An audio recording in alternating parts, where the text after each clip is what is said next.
A sad moment for Celtic fans around the world last night as we bid farewell to the great Michael Beale. From being dubbed the man who was the mastermind behind stopping Celtic's 10 in a row charge, to apparently being the man who would chase Brendan Rodgers out of Scotland once more, to being worse than John Barnes. Michael, thank you. You're fired! What? Ladies and gentlemen, welcome back to the channel. It's nice to see you. We're going to do a wee catch up today, talk about some things that have been happening in the world of Scottish football. It's been quiet, hasn't it? We're going to catch up, we're going to chat all about it, and if you haven't already, please make sure to go down below, hit like and subscribe. It would be much appreciated as we try and get towards 50,000 subscribers. But aye, let's try and do this, shall we? Because we have quite a bit to talk about in all seriousness. A break from the career mode stuff today as I come back on the channel to talk about the real Celtic. It's actually the first time I've had the chance to talk about the weekend's dramatics since my initial post-match reaction, and it just feels even sweeter now, doesn't it? That win on Saturday was electric, and I done my post-match reaction before that result out of Ibrox later on that afternoon. So it made it all the better knowing that, you know, there was an opportunity for Celtic to drop points. Hopes would have been high elsewhere in the city.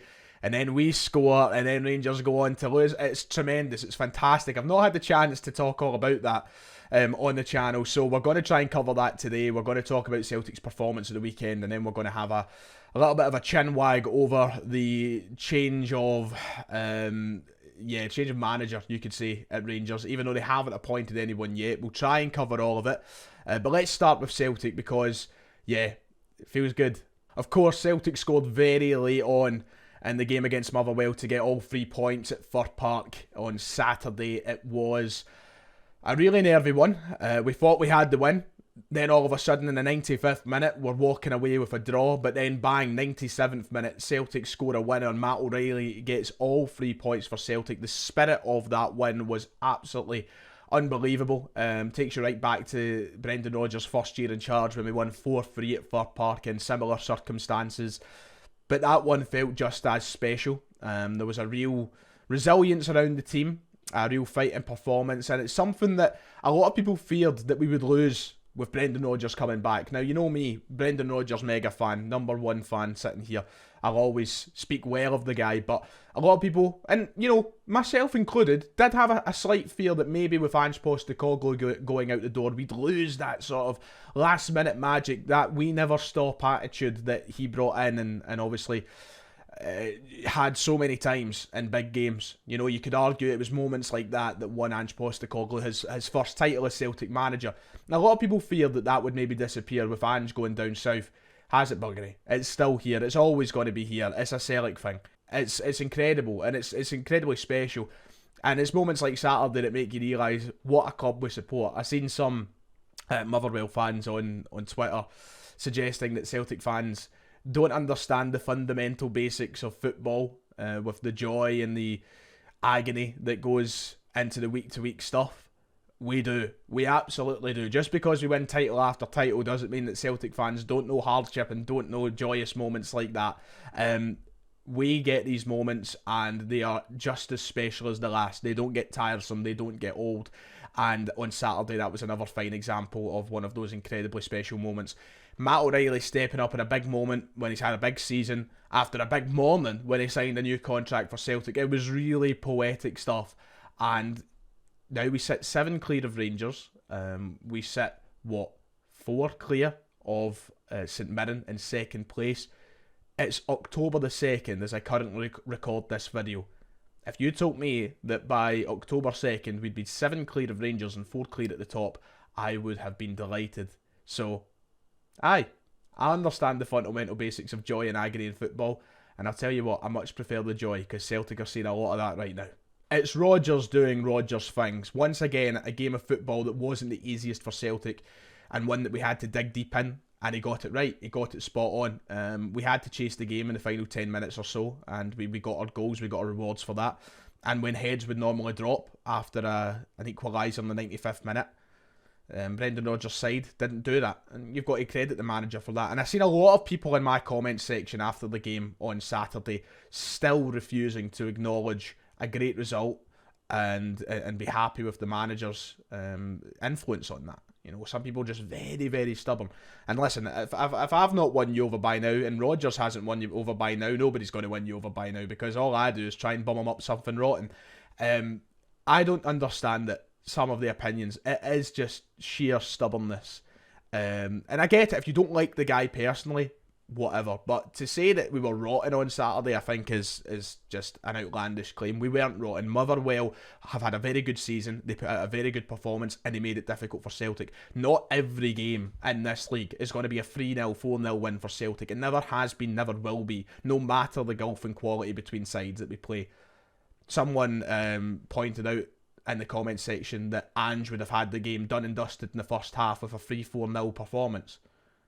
Ange Postecoglou drew with Motherwell in April. That's not even a full year ago. April 22nd, I believe, Ange drew with him. And that's not a slight on Ange. I love Ange. Brilliant guy. Great manager. Loved his time at Celtic. But to suggest that he would have had the game done and dusted 3-4-0 when there's evidence to suggest that didn't happen when Motherwell were arguably weaker back in April, it doesn't make any sense. So there is just a sheer stubbornness with a lot of it, but I'm glad to see that so many people are getting on board and so many people are just enjoying that on Saturday, because those are the moments we live for. And in a tough game, Celtic came out on top, and that's what matters to me. 3 points, love it. This was an interesting stat that I seen on Twitter yesterday, and this just puts into perspective how good the start to this season has been, despite a lot of grumblings. Here is the league table now, this point this year compared to this point last year. After the first 7 games of the Scottish Premiership, here's the difference in points tallies from the same stage last season. Celtic are 1 point better off than what they were after 7 games last year in that great treble winning campaign. 1 point clear of where we were. So an extra point. Rangers, as you can see, they're -4. But fantastic from us. We've had an impeccable start to the league campaign. Obviously, it's just that massive annoyance that we were knocked out the cup, which has a bit of a stain on our season so far. But I'm over it. I'm ready to move on. I think we can still have an incredibly successful season. And in the first of what could be 3 seasons with Brendan Rodgers, we're in a good place right now, so I'm happy with that.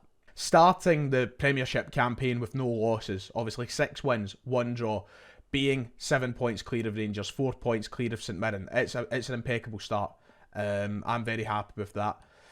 It's good to start off with a lot of confidence, and I think the Celtic team are now gaining that week in, week out. So yeah, listen, not a lot to complain about so far. A lot of people still maybe not happy with the performances. That's your own opinion, I suppose. Me, on the other hand, I'm happy with the direction we're headed in. Things are looking good. And then when you go to the other side of the city, you could say that's making things look even better. So, Michael Beale.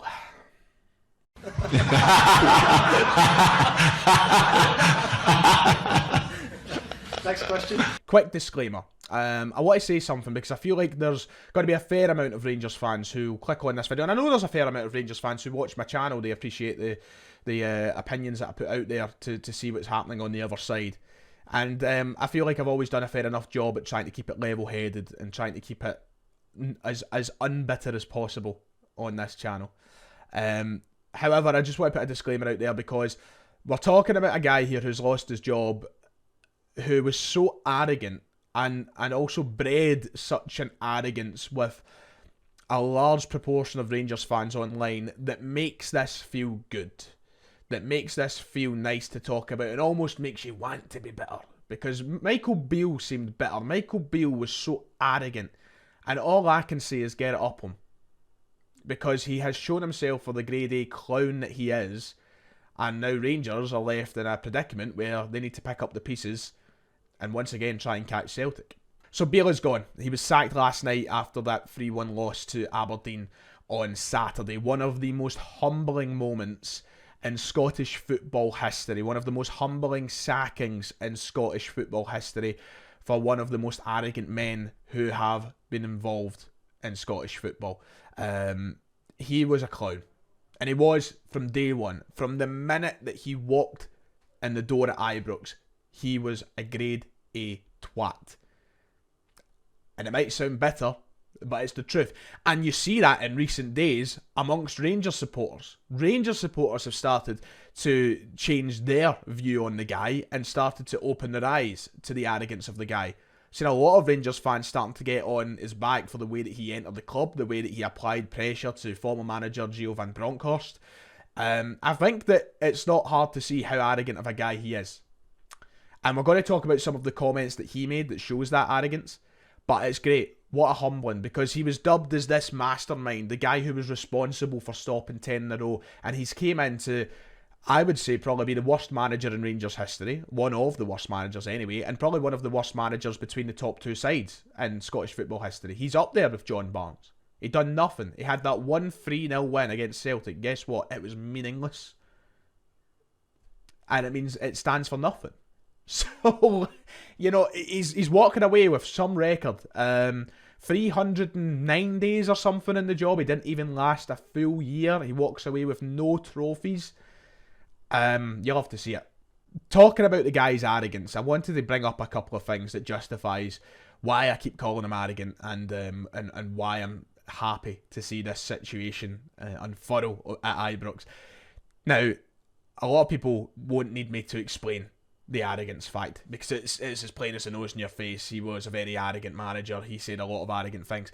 This is a guy who came in day one at Rangers and called Ange Postecoglou lucky. Lucky, he called Ange Postecoglou. These were his comments from when he came in. He said, we don't spend the most money in this country. They spend a lot more money than us. So Ange is a lucky man because he's spent a lot of money. He's a good coach, but he's spent a lot of money. He came in and had the absolute nerve to call Ange Postecoglou lucky and basically said he was only successful in this country because he'd spent a lot of money. What an absolute joke. This is the situation now. Ange Postecoglou is currently in charge of second place Tottenham Hotspur in the Premier League. I think they're second. They're up there anyway. Doesn't matter. He's managing Tottenham Hotspur in the Premier League, well on track for a title challenge this season. Beating Jurgen Klopp's Liverpool at the weekend. Michael Beale has been sacked from Rangers, unemployed, and made a complete clown of himself. And he had the audacity to call Ange Postecoglou lucky. Hilarious. This is another one of his comments that was a right laugh. He said this back when he was first in the job as well, I believe. John McGinley, credit to you, sir, for reminding me of this one. I definitely think we would have won the league. When we left, we were still 4 points in front. There is no way Celtic would have come past us. Michael Beale on Celtic's 21-22 title win 2 weeks before becoming the Rangers manager. So this was when he was on, I think, BT or something, doing an interview just shortly before he became Rangers manager, and basically said if him and Gerrard didn't leave Rangers halfway through that campaign in Ange's first season, that there's no chance Celtic would have won the league. Once again, a very arrogant thing to say for a guy that's shown absolutely no quality as a manager at Rangers. Seems to be very confident in himself, yet here we are now, and has the audacity to say Celtic wouldn't have came back. Listen, who knows what would have happened if Steven Gerrard stayed at Rangers? Who knows if Ange Postecoglou would have won the league in his first season? What I will say is, it takes some nerve and a lot of cheek for you to hit out with something like that on national television. The absolute jealousy that he had of Ange Postecoglou, probably for his credentials as a manager compared to him, and for his success as a manager compared to him, is enough to ridicule him out the country alone. And I, for one, couldn't be happier seeing him in this position. And it's not just that, it was the arrogance that came alongside him. Michael Beale brought out something on social media that isn't new, of course it's not, but felt like it was taken to another level. This was a guy who had a large amount of Rangers fans online suggesting that he was the second coming of Jesus Christ and it was over for Celtic and Brendan Rodgers. I have seen too many tweets to count now. I've laughed far too much to even show enough on screen. I think that you've all seen them. The confidence that this guy brought, the false confidence I should say, and the arrogance alongside it, it makes it all the easier and much nicer to laugh at Rangers. It makes it so nice. And as I said, I try and be level-headed. I try not to show the bitter side of me when I come on this channel. But it's really difficult when you look at what a lot of the fans were saying. And I know it's not every Rangers fans, because I have got a lot of mates who support Rangers, and never once have I seen them come out with something along the lines of what some social media keyboard warriors have put online. I know that it's just that vocal majority, and I'm going to use the word majority because it was everybody online. It's that vocal mob, though, on social media who like to put out there. Listen, there's nothing wrong with being confident. There's no point in supporting your team if you're not going to be confident. Even when Celtic were struggling and Ange Postecoglou came in, I was still confident. And I didn't know where that confidence was coming from because we yet to see anything. You've got to be. But it wasn't just confidence with this majority online. It was an arrogance. And it was the cheek to say that Michael Beale was a better manager than Brendan Rodgers, that he was going to chase Rodgers out the country, that it was over for Celtic, that Michael Beale was building something special. I seen Rangers fans compare some of his signings to R9 Ronaldo and Laudrup that played, the great Laudrup that played for Rangers, and yet they've scored about 6 goals between them in their entire careers. The guys that they've brought in, Dessers and Lammers, yet they had the cheek to compare them to some greats in football. The arrogance that Michael Beale bred amongst Rangers supporters was hilarious. And once again, that's surely got to be a lesson learned. Because it's not just a lesson for fans, it's a lesson for players. Your guys like Todd Cantwell, the absolute Jesse who decided on the opening weeks of the season to post 56 on his Instagram story. Do your talking on the park. An absolute farce. And that's one of the reasons that Michael Beale's probably found himself in this situation, because I think that the arrogance that he took into that Ibrox locker room was contagious. I think it was infectious. And I think that it bred this false confidence and arrogance into each and every single one of those Rangers players.